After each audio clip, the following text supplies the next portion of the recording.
Opportunities and Challenges Facing the U.S. Organic Foods Market, presented by Team Crunchy Granola.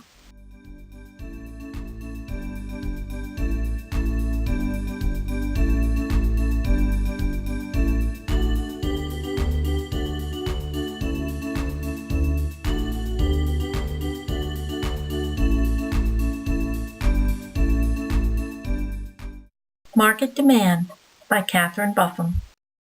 Demand is the number of units of a good or service that buyers are willing and able to buy at various prices, when other factors like buyers' incomes, tastes and preferences, and the prices of goods related in consumption are held constant.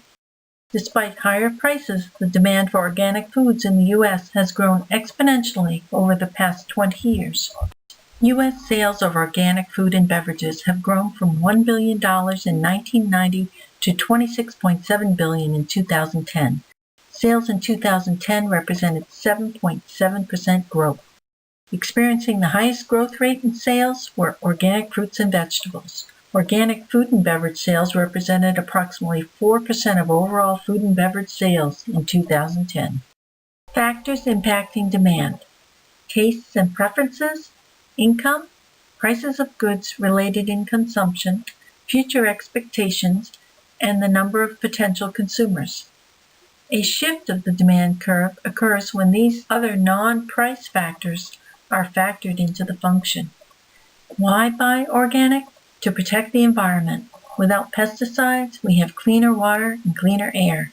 And with the use of compost, we have richer ground with less soil erosion. And will have a reduced pesticide reliance, which makes the use of stronger pesticides unnecessary. And our animals will have no growth hormones or antibiotics. They'll have better treatment. Because these animals are fed organic only, there are no pesticides in the animal and no pesticides being passed on to you. There are health reasons also to purchase organic: to get chemical-free food, and again, clean air and water. But it also helps the farmers, their workers, and their families by protecting their health, and it supports the small farms. According to a 2011 Thomson Reuters health poll, greater than 57% of respondents prefer organic foods. Organic foods are most preferred by those aged less than 64, higher wage earners, and those with a higher education. The rise and fall of organic dairy. Dairy farmers made the investment to convert to organic with the promise of yielding high prices. They were left high and dry in 2006. Organic dairy farmers retreat. The price of organic feed shot up. The recession hit and organic dairy dropped from a 25% growth rate down to 0%. Supply of organic milk exceeded demand, and farmers were told to cut milk production by as much as 20%. Consumers decided organic milk was replaceable with non-organic milk. The price of non-organic milk hit a 30-year low. It wasn't until the late 1990s when mainstream of organic foods had occurred. One restaurant chain leading the way is Chipotle Mexican Grill. Right now, there are over 870 restaurants nationwide. The owner of Chipotle realized early on in his culinary arts career they did not approve of the way factory farms had treated their animals. His vision was to have Chipotle use 100% of organic food. Currently, Chipotle is using organic pork, chicken, beef, and dairy cows to supply milk in its stores. How does Chipotle keep up with the cost of all this food? They actually have a higher cost, but their business model works with this. Customers keep coming back for more because the demographic who eats at Chipotle will definitely pay more for quality and food that is attached with integrity. Most interestingly is that the revenue for Chipotle had went up during the recession. Chipotle is a trendsetter in that just because food is prepared quickly doesn't mean food has to come from factory farms. The owner highly believes you are what you eat. The term Chipotlenomics is on the main website. It means we like economics like we like our food, simple and delicious. By increasing demand for naturally raised meats, we can actually increase the supply. Currently, the beef selection, from stated in the previous slide, is not up to 100%. However, since 1999, they have been working hard to ensure that all beef is organic. Also, with their milk served in the restaurants, 35 of that come from pasture-raised cows. The owner, Steve, does have a vision for all animal products to come from pasture-raised farms. Trader Joe's is a fun place which offers a wide variety of organic foods at a relatively low cost. Trader Joe's recognizes that there are consumer concerns of overfishing and destructive catch methods for production, and also the importance of marine reserves. In 2010, the goal was to shift all seafood purchases to sustainable sources by December 31st, 2012. Also, all the products in Trader Joe's labels have the following promises: no artificial colors, flavors, preservatives, no genetically modified ingredients, no MSG, and also no added trans fat. How does Trader Joe's offer such reasonably low prices? Well, they buy from direct suppliers. If the items that they purchase don't make a profit, then it disappears off the shelves. They also buy in bulk and they contract early with suppliers. They don't also charge supplier fees, and this is how they keep their costs low. The overall vision is to have great food plus great prices, which will in turn equal value. Since the new millennium, Trader Joe's products have contained non-GMO ingredients, and in 2005, all their eggs had come from cage-free hens. There are 361 stores nationwide. There may be one coming soon to your neighborhood. A good way that Trader Joe's makes a name for themselves is giving back to the community. They do this by giving food donations, and if you have noticed, there are not many nationwide advertisements for Trader Joe's. They definitely are more of a word-of-mouth business, which definitely works for them.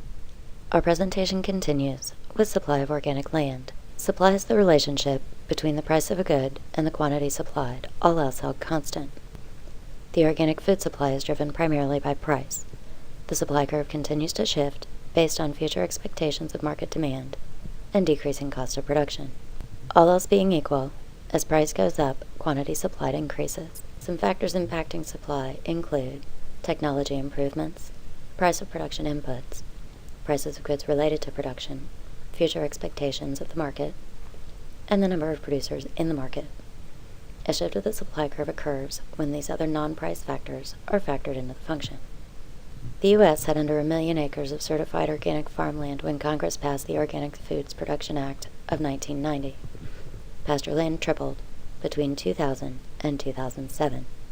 In 2008, there were over 2,000 state-certified producers in 20 states, half of which were in Washington, Iowa, and Texas. In addition, there were over 10,000 privately certified producers, 30% of which were in California. According to the USDA, over 4.8 million acres were organically certified in 2008. While these numbers may seem large, overall, certified organic cropland and pastureland accounted for about 0.6% of U.S. total farmland in 2008. Markets for organic vegetables, fruits, and herbs have been developing for decades in the United States, and fresh produce is still the top-selling organic category in retail sales. Organic livestock was beginning to catch up with produce in 2008, with 2.7% of U.S. dairy cows and 1.5% of layer hens managed under certified organic systems.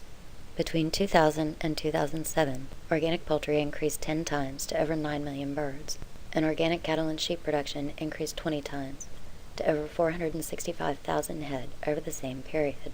Adoption of organic farming systems showed strong gains between 2002 and 2008, averaging a 15% annual increase in acreage during this period. However, the overall adoption level is still low. Less than 1% of U.S. farmland was certified organic in 2008. Obstacles to adoption by farmers include a high cost in management, switching, marketing, and infrastructure. However, many farmers are won over each year by lower input costs, the ability to conserve resources, capture high-value markets, and boost farm income. So does the U.S. need to rely on other global sources for organic food? Studies in the U.S., Germany, and the U.K. determine that if those countries were to go completely organic, their production would indeed be able to feed their populations. Notably in drought years, when organic farms tend to produce more per acre than high-yield farms. In less developed countries, this has less to do with the mechanics of farming and more to do with social, financial, and governmental issues. For example, LDCs export most of their agricultural production to cover national debt, as evidenced during the famine in Ethiopia during the 1980s.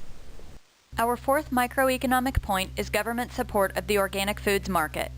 Government support for the organic foods market is demonstrated at the federal, state, and local levels via the following: by appropriating monetary and legislative support, by providing marketing and communications support, by developing and distributing education materials, and by promoting activities that form community alliances with local organic farmers. Prior to 2008, federal government support in terms of monetary and legislative focus was not emphasized. This changed with the passage of the Food Conservation and Energy Act, aka the Farm Act, of 2008. With the passage of this act, the organic foods market began to see a shift from relying solely on market support for continued growth to being able to also rely on federal monetary support. In addition, this was the first time that conservation practices and transitioning from traditional farming methods to organic farming practices were rewarded and incentivized by the federal government. The primary source for monetary and legislative support of the organic foods industry is at the federal level and is primarily advocated for by the OTA.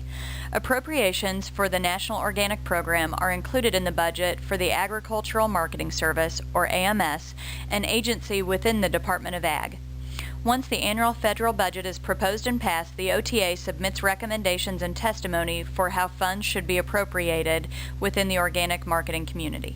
Although it hasn't yet been passed, highlights of the proposed 2012 federal budget appropriations for organic farming include $300,000 allocated to the ODI for data collection, $3.992 million allocated to the Organic Integrated Transitions Program, and $2.25 million allocated to the Appropriate Technology Transfer for Rural Areas Program. Most notable in the industry is the proposal to cut conservation programs very deeply at $35 million, which will create major challenges for farmers if this passes.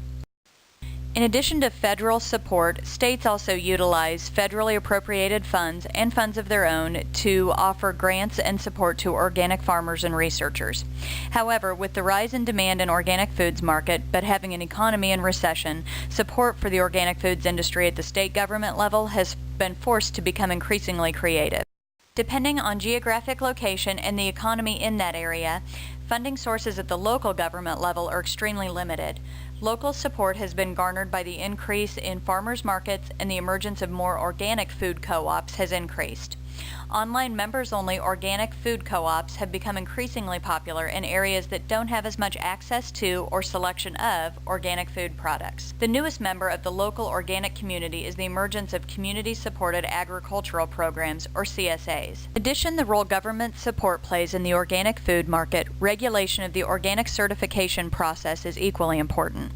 The National Organic Program, the NOP, regulates any farm, crop harvesting, or other handling operation that wishes to market and sell a product as organically produced. As part of this regulation, the program is also responsible for organic labeling for consumers, organic farming production and marketing materials, and the export and import of organic products from the U.S. In order to be certified organic, the NOP employs the services of partnered agencies to carry out their certification requirements. Required services of an organic certification include review of NOP grading standards, certification requirements, a full equipment review, having audit and accreditation programs in place, laboratory approval, and seed testing. Our presentation will conclude with a discussion of the global perspective. Agencies and activism. There are currently 64 countries with national organic certification programs and another 18 with regulations in progress. In addition, the International Federation of Organic Agriculture Movements lists over 750 private organizations worldwide. While there are many private agencies that work to forward organic practices, some of the larger organizations include the International Federation of Organic Agriculture Movements, whose mission is leading, uniting, and assisting the organic movement in its full diversity. EcoCert is a French organization formed in 1991. They now have services in 80 countries. The Organic Crop Improvement Association International is one of the world's oldest, largest, and most trusted leaders in the organic certification industry. OCIA is a non-profit agricultural organization with over 1,500 members. Worldwide Opportunities on Organic Farms links volunteers with organic farmers and helps people share a more sustainable way of living.